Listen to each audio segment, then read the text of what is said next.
안녕하세요. 얼마 전 남편을 만났습니다. 지하철역에서 거짓골로 사람들에게 구걸을 하고 있더라고요.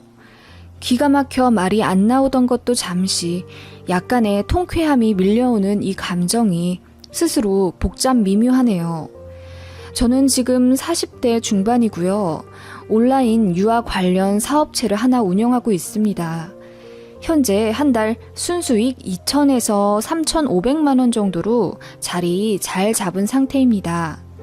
친정 엄마와 아이들과 함께 자리 잘 잡아 다니고 싶다는 학원 마음껏 보내주고 먹고 싶은 것 전부 사주며 여유롭게 살고 있어요. 처음부터 행복하진 않았습니다. 앞서 말했다시피 전 남편, 그러니까 저는 이혼을 했어요.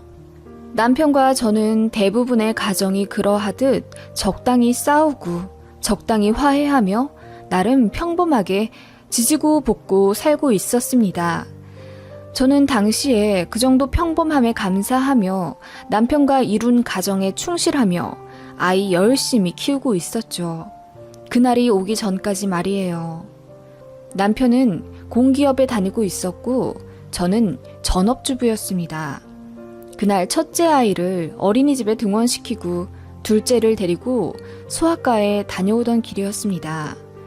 길에서 어떤 여자를 만났는데 저에게 할 말이 있다고 하더군요. 저기요, 혹시 남편분이 이세훈 씨 되시나요? 아, 맞는데 누구시죠? 할 말이 있어요. 잠깐 저랑 얘기 좀 하실 수 있나요? 하며 어두운 표정을 하길래 심상치 않다 싶어서 집 근처 공원으로 갔습니다. 그곳에서 그 여자가 하는 말들을 듣고 저는 큰 충격을 받았어요. 어찌나 충격이었던지 그날의 하늘, 온도까지 모두 기억이 나고 당시 아카시아 나무 옆에서 이야기를 들었는데 그 이후로 아카시아 냄새도 못 맡습니다. 그날 충격받았던 트라우마가 떠올라 몸서리 쳐지기 때문이에요. 아무튼 그 여자가 한 이야기는 이러했습니다. 제 남편이 미혼이라고 속이고 한 아가씨와 바람을 피우고 있었다네요. 남편이 스크린 골프를 치는데 거기 카운터 보던 여자였다군요. 알고 보니 스크린 골프 알바는 부업이었고 본업은 요가 강사라고 합니다. 제가 둘째 갓 임신했을 때 그 여자를 만났고 둘째 낳고 나서 남편이 그 여자에게 이별을 고했다고 합니다. 모든 사실을 밝힌 채요. 제 남편이 그 여자를 철저히 속이며 총각 행세를 했고 결혼하자며 달콤한 말로 꼬드겼다고 합니다. 제 남편한테 속고 삶을 비관한 그 여자는 자살 시도를 했다고 하네요. 다행히 미수에 그쳐서 살아는 남았지만 후유증으로 왼쪽 팔을 쓰지 못한다더군요. 그 바람피던 여자는 그 일로 생계도 완전히 끊겨서 부모님 집에 들어가 구박받으며 살게 되었다고 하더라고요. 그리고 심각한 우울증으로 주기적으로 자해를 하고 매일 밤 울며 지옥에서 살고 있다며 모든 것이 끝났고 온 가족이 불행해졌다며 상대 남자는 둘째까지 낳고 잘 먹고 잘 살고 있는 꼴이 너무 보기 싫어서 다 밝혀버리고 싶었답니다. 저에게 찾아와 이 이야기를 한 그 사람은 바로 그 여자의 언니였습니다. 처음엔 그 얘기를 믿을 수 없었습니다. 제 남편은 게으르긴 하지만 집에서 꽤나 가정적으로 지냈거든요. 주말에 가끔 일을 나가긴 했어도 항상 영상통화를 해서 사무실을 보여주었고 차 타면 항상 전화를 해서 행선지를 보고하던 사람이었습니다. 무뚝뚝하긴 해도 비도덕적인 사람은 아니라 여자 관계에 있어서는 깨끗한 사람이라고 생각했는데 갑자기 나타난 그 여자 말이 어떻게 바로 뇌에 입력이 되겠습니까? 일단 알겠다고 하고 일어나며 자초지종 알아보겠다고 했더니 그 여자의 언니라는 사람이 저에게 전화번호를 하나 주더군요. 더 알고 싶으면 연락하라고. 제 남편을 절대 믿으면 안 된다고 하더라고요. 어안이 벙벙해진 채로 아이를 안고 집으로 올라왔는데 현관문을 닫자마자 눈물이 쏟아져 내리더군요. 그제서야 모든 것이 실감이 났고 제가 처한 이 상황이 지독한 악몽이길 바랐습니다. 첫째 아이 하원할 때까지 시간이 좀 남았기에 남편의 서재를 샅샅이 뒤졌어요. 아무것도 나오지 않더군요. 혹시 우리 가정을 파탄내려고 누군가 일부러 연기한 것은 아닐까 도피성 생각까지 들더군요. 그러기엔 그 여자가 한 말이 너무나 디테일했고 일부러 지어내려고 해도 못할 말들을 다 말했거든요. 그 여자와 삼자 대면을 해야 했습니다. 이혼을 하든 뭘 하든 일단 사실관계를 알아야 했어요. 아이를 재우고 심호흡 크게 한 뒤 그 번호로 전화를 걸었습니다. 읽고 상대방이 받았고 저는 긴 침묵 끝에 제가 누군지 밝혔습니다. 그 여자도 아무 말 없다가 인사하더라고요. 먼저 미안하다고 사과부터 했고 저는 사과 필요 없고 이게 사실인지가 중요하다고 했어요. 그 여자는 전화 끊으면 사진 보내주겠다고 하더라고요. 그래서 끊었더니 문자로 쉬지 않고 무언가가 수신되더군요. 사진이었습니다. 남편과 그 여자가 반나체로 모텔에서 찍은 셀카, 둘이 드라이브 하면서 흥얼거리는 동영상, 300일 파티라면서 5성급 호텔에서 찍은 기념사진, 제주도 여행 사진 등등 끝도 없이 오더군요. 그리고 문자가 왔습니다. 이게 증거가 되겠냐면서. 제 남편, 자기 말고도 다른 여자들 상습적으로 만나는 사람이 있고 거짓말도 서슴지 않게 하는 쓰레기라고 하더군요. 그리고 자료가 더 필요하면 연락하라는 말. 저는 핸드폰을 잡고 대성통곡을 했습니다. 저는 왜 몰랐을까요? 아이 키워 바쁘다는 핑계로 남편에 대해 너무 무관심했던 걸까요? 저는 그저 남편을 철석같이 믿은 죄밖에 없었습니다. 알고 보니 남편은 너무나도 영악한 사람이었고 그 어느 것 하나 허투루 흔적을 남기지 않는 사람이라 더 속을 수밖에 없었던 것 같아요.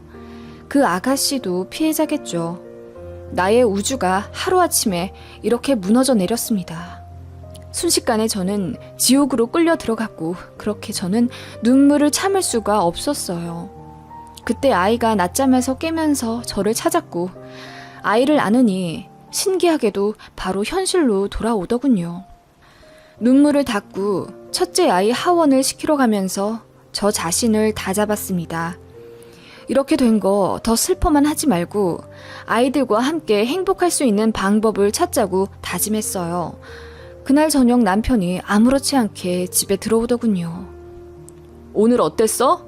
나는 너무 바빠서 점심도 제대로 못 먹었네. 애들 오늘 말도 잘 듣고 밥도 잘 먹어서 수월했어. 하고 저는 애써 웃었고 남편은 별다른 거 눈치채지 않고 바로 씻으러 가더군요. 그렇게 저는 남편 앞에서 아무것도 내색하지 않은 채 뒤로 그 불륜녀와 연락하며 증거들을 수집했고 이혼을 위한 큰 그림을 그려나가기 시작했어요. 친정 부모님은 건강이 너무 안 좋으셔서 차마 말씀드리기가 어렵더라고요. 저번에도 아버지 개인적인 일로 스트레스를 많이 받으셔서 한번 쓰러지신 이후 안면 마비가 오신 상태라 남편이 바람나 이혼하겠다는 말이 입 밖으로 죽어도 안 나오더라고요. 제가 아무리 아무렇지 않은 척해도 다 티가 났는지 남편은 그 이후로 저를 추궁하기 시작했어요. 요즘 무슨 일 있냐? 나는 너밖에 없는데 네가 요즘 우울해하니 나도 슬프다 등 위선 떠는 말을 아무렇지 않게 하길래 역겨워서 그만 발설해버리고 말았습니다. 당신 이채영이라는 여자 알지? 그게 누군데? 눈 하나 깜짝하지 않고 거짓말을 하는 남편이 역겨워서 그만 뺨을 내려치고 말았어요. 그 여자 언니라는 사람이 찾아왔었어. 당신 그 여자와 1년 정도 만난 거 증거 전부 있어. 이래도 발뺌할래? 그랬더니 남편이 잠깐 당황하더니 이내 제 어깨를 다정하게 잡으며 말하더군요. 그 여자들 다 정신병자라며 자기 좋다고 쫓아다니는 회사 여자들인데 본인이 매몰차게 거절했더니 앙심 품고 둘이서 짜고 지금 가정 파탄 내려고 하는 거라며 저더러 믿지 말랍니다. 제가 너무 아이 키우고 세상과 단절되어서 사리 판단이 안 되는 것 같다며 오히려 제 걱정을 하더라고요. 솔직히 말하면 미안하다고 빌면 용서할까 하는 생각도 있었습니다.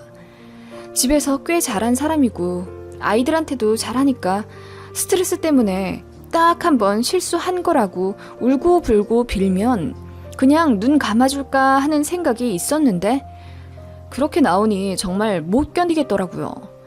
그래서 그날 이후부터 저희는 진흙탕 싸움을 하고 말았습니다. 남편은 처음에 오리발 내밀며 아니라고 하고 사진이나 동영상을 들이대도 전부 합성이라면서 이거 믿으면 바보라고 저를 농락하더라고요. 하도 뻔뻔스럽게 아니라고 우겨서 순간 남편 말이 정말인가 하는 바보 같은 생각도 잠깐 들 정도였네요. 남편은 워낙 말을 잘하는 사람이긴 해서요. 그래서 그 바람핀 여자한테 전화를 걸어서 스피커폰으로 삼자 대면까지 했는데도 몇 년을 살부터 산 자기 말은 안 믿고 거짓말하는 스토커 말을 믿는다며 저를 나무라더군요. 화가 나서 이혼하겠다고 했습니다. 남편은 이혼은 하더라도 돈 한 푼 안 줄 거고 아이들도 데려갈 거라고 하더라고요. 어이가 없었고 싸움은 생각보다 길어졌습니다. 남편은 이제 저한테 잘 보일 생각 없다고 판단되었는지 집에 오면 집안일도 일절하지 않았고 아이들이 울어도 눈길 한 번 안 주고 거실에서 핸드폰 게임하며 팬디바람으로 누워있더라고요.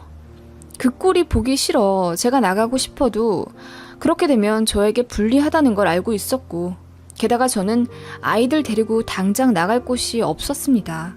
친정은 몸 아프신 부모님이 계시고 저는 외동이었어요. 그나마 마음 통하는 20년 지기 친구들은 있었지만 다들 저마다의 이유가 있어 제 사정까지 넉넉히 받아줄 여유가 되는 친구들은 없었습니다. 저는 경력 단절된 지도 오래되었고 당장 공장이라도 나가고 싶지만 어린 아이들을 하루 종일 기관에 맡기고 기계처럼 돈을 벌 수는 없었습니다. 그게 아이들을 위한 길이라고는 생각 안 들더라고요. 이미 바보는 됐지만 더 바보가 되지 않기 위해 조금이라도 현명한 방법이 뭘까 생각했어요. 남편은 최소한의 반성조차 하지 않았고 오히려 배째라는 시기였으며 모든 게 탄로난 이후에는 가면을 벗어버리고 본 모습을 드러내더군요. 그런 모습에 한 번의 용서가 생각났던 지난날의 후회가 되었어요. 이 사람과는 미래가 그려지지 않았고 이혼하는 것만이 답이라는 생각은 들었지만 당장의 현실에 부딪힐 수밖에 없는 건 어쩔 수가 없었네요. 일단 아이들이 너무 어렸으니까요. 당장 아이들과 지낼 집 월세 한 푼 수중에 없는데 무슨 새 출발을 하겠습니까? 현실적으로 그땐 그렇게밖에 생각이 안 들었어요. 소송을 할래도 둘째는 젖먹이고 첫째도 아직 어린데 저 혼자 그 모든 걸 감당하기가 너무 어렵더라고요. 싸움은 점점 길어지니 저도 지쳐갔습니다. 남편은 제 모습을 보고 친정에도 기댈 수 없고 돈 한 푼 없이 뾰족한 수 없다는 걸 영악하게도 알아버렸고 제 지친 마음을 파고들어 그제야 미안하다고 사과하더군요. 스트레스 받아서 잠깐 한눈 판 거고 둘째 낳자마자 정리했다.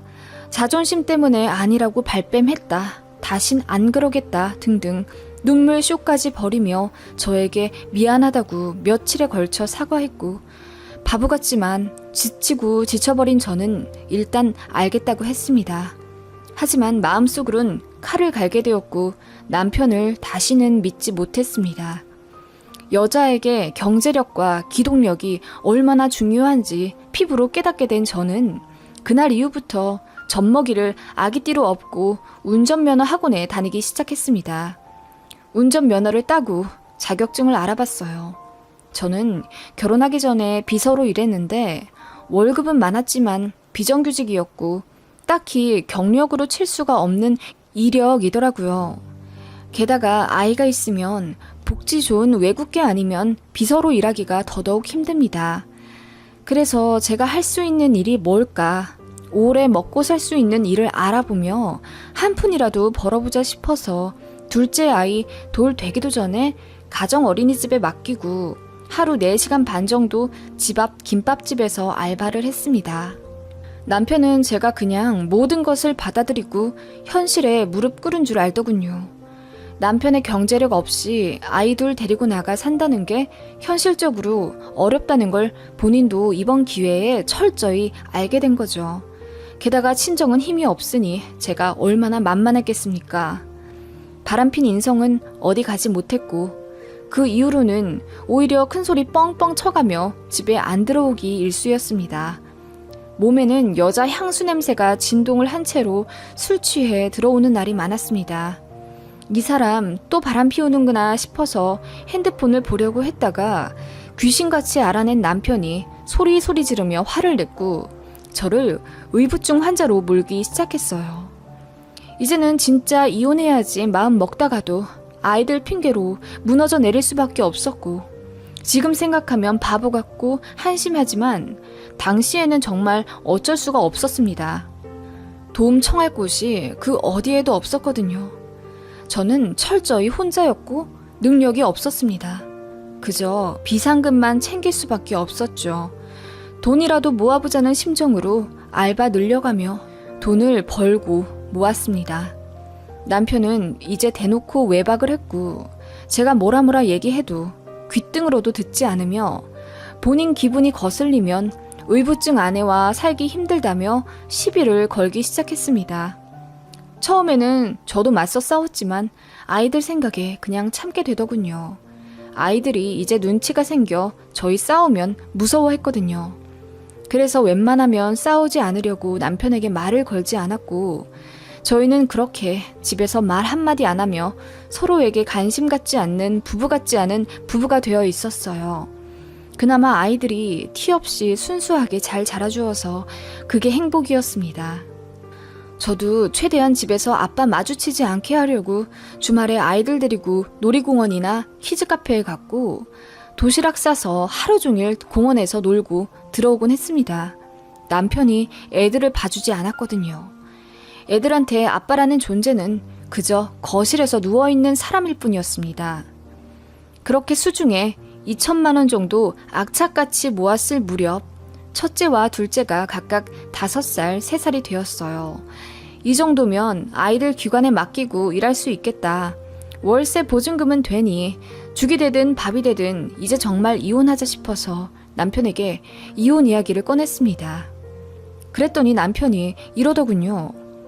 이혼은 하긴 하는데 정말 줄 돈이 없다고. 애들한테도 한 푼도 안 줄 거라고. 3명이 굶어 죽든 뭘 하든 알아서 하라고 하길래 제가 미쳤다고 소리를 질렀고 눈 돌아간 남편이 저를 밀쳤습니다.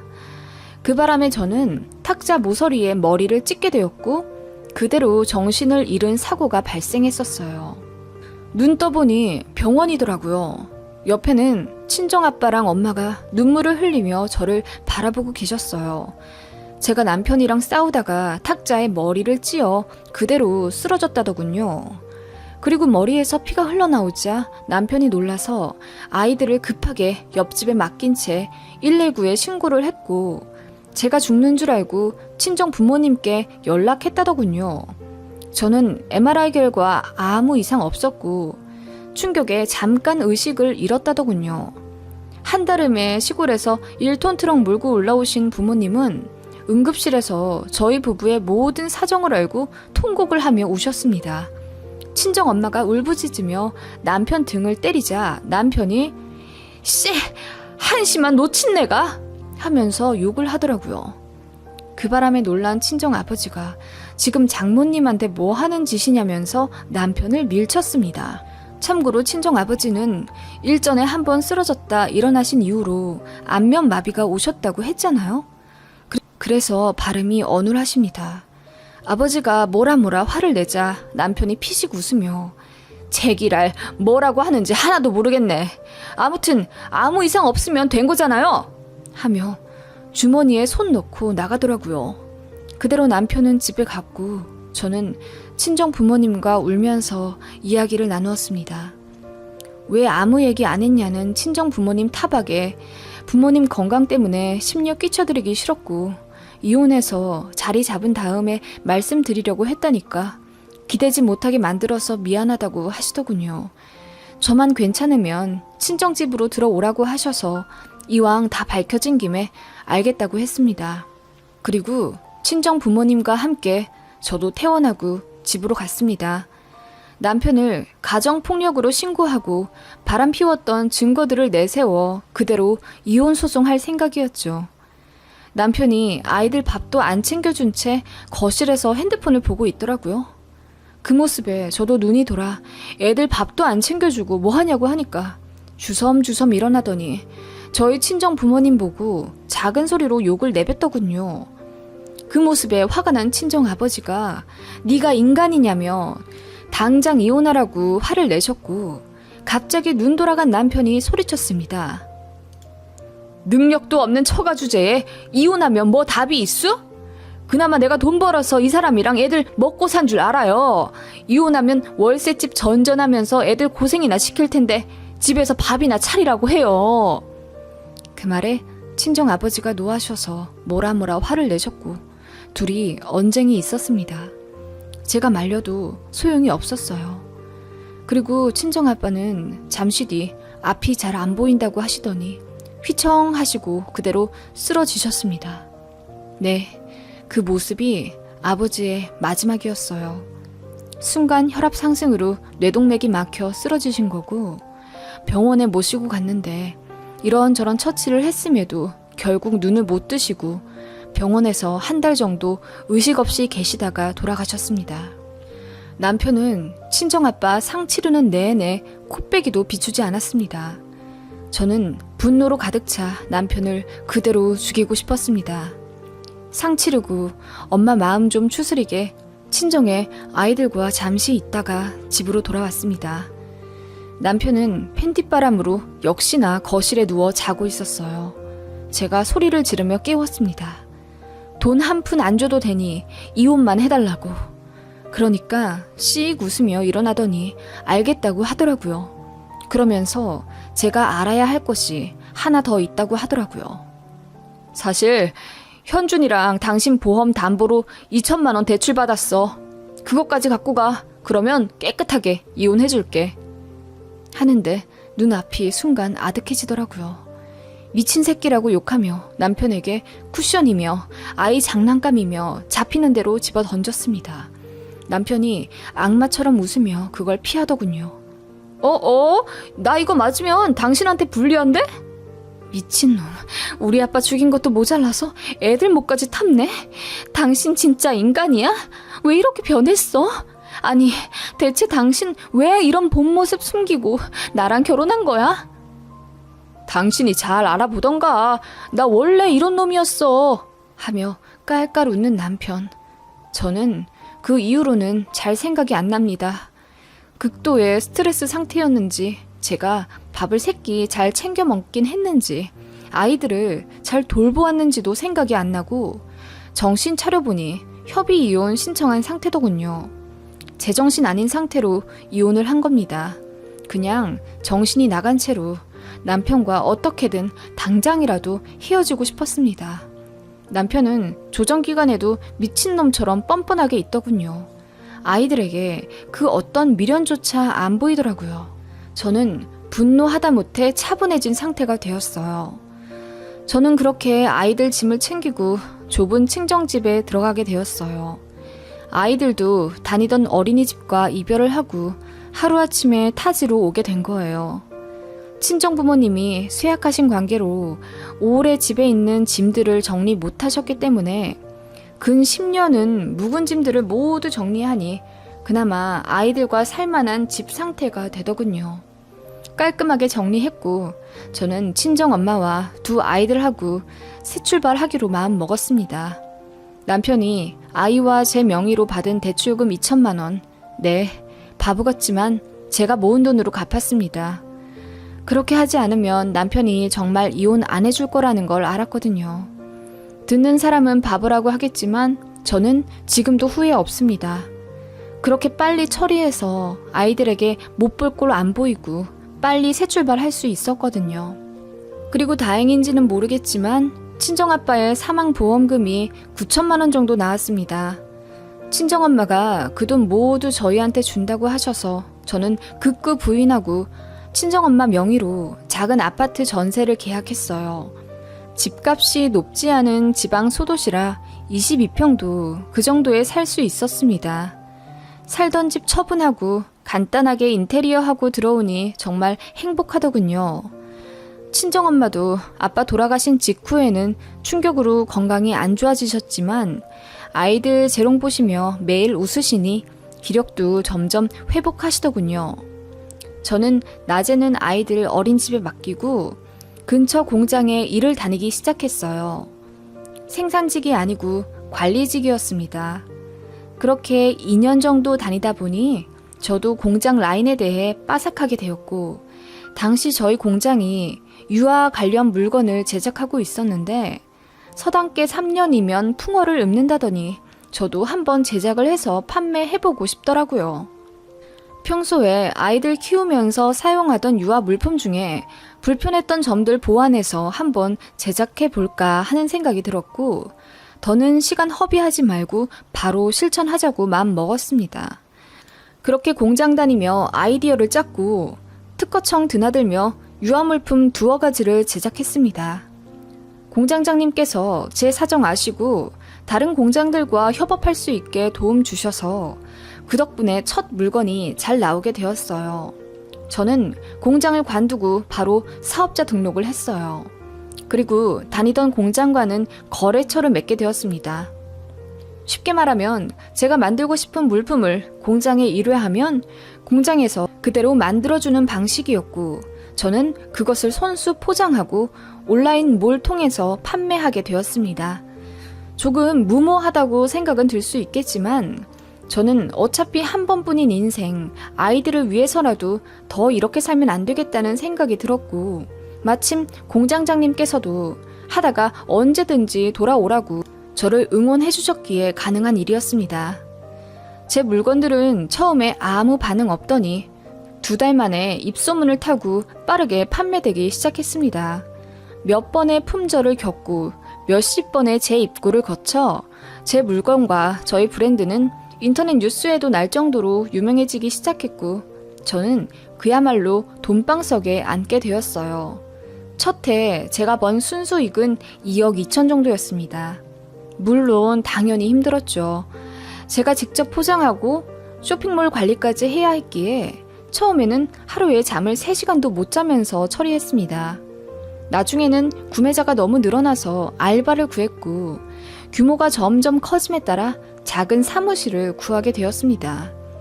일하는 직원은 처음엔 1명이었지만 분기에 1명씩 추가하게 되었고, 지금은 8명이 56평 사무실에서 일하고 있어요. 어느덧 저희 아이들은 모두 초등학교에 다니고 있습니다. 저희 집도 시내에서 제일 비싸다는 32평짜리 신축 아파트로 이사가게 되었고요. 친정엄마도 몸관리 잘하셔서 지금은 오히려 전보다 정정하십니다. 저는 떳떳한 사장님이 되어 한 달에 많게는 5천만 원까지 버는 능력 있는 워킹맘이 되었고요. 모든 게 하루아침에 이루어진 것 같지만 그 사이 저는 숱한 피눈물을 흘리며 이 자리에 오게 된 거예요. 전 남편은 저희가 이렇게 되는 동안 연락 한 번 없더군요. 아마 내 식구가 좁은 집에서 아웅다웅 살 거라 생각하고 오히려 돈 달라 연락 안 오는 걸 다행으로 생각하고 있을지도 모르죠. 어느 날 서울에서 거래처와 미팅이 잡혀서 오랜만에 상경을 했습니다. 미팅이 일찍 끝나서 오랜만에 전에 살던 동네에 가볼까 해서 청량리 쪽으로 차를 돌렸습니다. 그런데 그 근처에 가니 이상하게 트라우마가 올라오는 것 같더라고요. 그 지옥 같은 시간들이 떠올라 더는 발걸음을 못 대고 청량리역에서 생수 하나 사서 사려고 역사 내에 있는 편의점에 갔습니다. 계산하고 나오는데 앞에 어떤 노숙자가 앉아 있더군요. 꽤 젊어 보이는데 국어를 하고 있길래 젊은 사람이 왜 저러나 싶어서 안타까운 마음이 들더군요. 그런데 얼핏 보니 전 남편과 너무나도 닮아 보여서 눈을 뗄 수 없었습니다.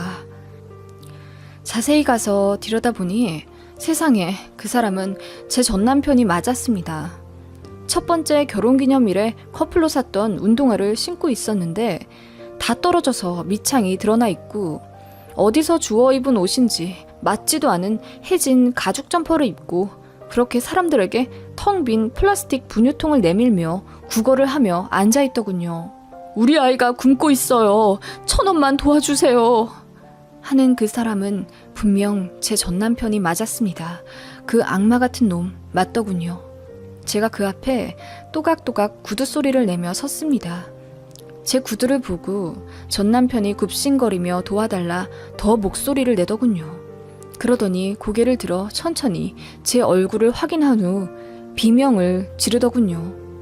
아니, 네가 어떻게... 하면서 제 차림을 위아래로 훑어보더군요. 저는 고급스러운 트렌치 코트에 명품 가방을 갖고 있었고 잘 관리받은 윤기나는 머리카락을 하고 있었어요. 전남편과 살 때는 늘 생활비에 쫓겨 머리 한번 하지 않고 부스스하게 5,000원짜리 티나 입고 있었는데 이제는 완전히 달라진 모습에 전남편이 놀라 입을 다물지 못하더라고요. 여기서 뭐 하고 있어? 왜 구걸을 해? 아무 말 못하는 전남편은 이윽고 저를 붙잡고 엉엉 울더군요. 아이들은 잘 지내냐고 묻더니 사실 이혼하고 나서 대출받아 토토하다가 다 망해버렸다고 하더라고요. 더는 돈 빌릴 곳이 없어서 사채까지 쓰게 되었고 채무 압박에 당장 퇴직금으로라도 막아본다고 급하게 퇴사했고 완전히 빈털터리가 됐답니다. 집은 경매로 넘어가서 고시원 전전하며 살았고 토토 중독은 계속되어 결국 고시원 비도 없이 거리에 나앉게 되었다더군요. 시댁에서도 본인을 버리고 이사를 가버렸고 저에게 뒤늦게 용서를 빌어보고자 전화를 해보고 싶어도 핸드폰마저 망가져 없으니 전화를 할 수가 없었다며 공중전화 앞에서도 제 전화번호를 기억을 못해서 전화할 수가 없었답니다. 그 말에 헛웃음이 나더라고요. 저랑 살면서도 제 전화번호 한 번 외울 생각 안 하더니 세상에 와이프 전화번호 기억 못하는 남편은 제 전남편밖에 없을 겁니다. 그래서 저도 다 말했어요. 이혼하고 나서 제가 어떻게 재기했는지, 지금 얼마 벌고 있는지, 남편이 혹시라도 찾아올까봐 상호 명의랑 사는 곳은 말하지 않고 제 재정 상태에 대해 다 말했습니다. 내 명의로 2억 3천짜리 아파트 있고 지금 차는 네가 그토록 몰고 싶어 하던 벤츠 E클래스야. 내 통장엔 12억 쌓여있고 회사가 잘 되니 앞으로 더 벌 거야. 우리 신세 참 많이 바뀌었네? 제가 말하자 전 남편이 얼굴이 빨개지며 바닥을 보더군요. 애들은 당신 금방 잊었어. 지들한테 관심도 없던 아빠라는 존재, 애들한테 뭐 크게 의미가 있었겠어? 그리고 나 당신이 우리 아빠 장례식장에 오지 않은 걸 내내 저주했었어. 그런데 안 온 게 다행이었나 봐. 내가 그 분노를 양분 삼아 지금까지 올라온 거거든. 무조건 당신보단 잘 살아야겠다는 도끼로 이렇게 잘 된 거야. 고마워. 그렇게 인간 같지 않게 날 대해줘서. 그 말하고 지갑에서 빳빳한 5만원짜리를 하나 꺼내 구겨 전 남편의 빈 분유통에 던졌습니다. 전 남편은 충격받았는지 그저 분유통을 바라만 보고 있더군요. 혹시라도 따라올까봐 뒤돌아보며 주차장으로 향했습니다. 그리고 시동을 걸어 출발했는데 뒤늦게 나온 전 남편이 주위를 둘러보며 저를 찾고 있었어요. 그리고 그 앞을 스치듯 지나갔습니다. 제가 말한 벤츠 E클래스가 지나가자 그제야 운전석으로 저를 확인하고 쫓아오려고 하길래 속도를 높여 1차선으로 차선을 변경하고 엑셀을 밟았습니다. 허망하게 저를 보고 있던 전 남편. 사이드미러로 그 꼴을 바라보니 마음이 시원하듯 착잡하더라고요. 아무튼 저는 그 이후로도 회사 잘 운영하고 있고요. 한 달에 한 번씩 미혼모 센터 가서 봉사하고 한가정 부모들에게 도움이 되고자 기부도 꾸준히 하고 있습니다. 하늘이 무너져도 솟아날 구멍이 있다고 남편 때문에 비관했던 저는 씩씩하게 일어나 이렇게 성공했네요. 청량리에서 구걸하고 있던 전 남편은 아마도 뒤늦게 땅을 치고 후회하겠죠? 모처럼 옛날 일이 떠올라 새벽에 와인 한잔하며 긴 글 써보네요. 고맙습니다.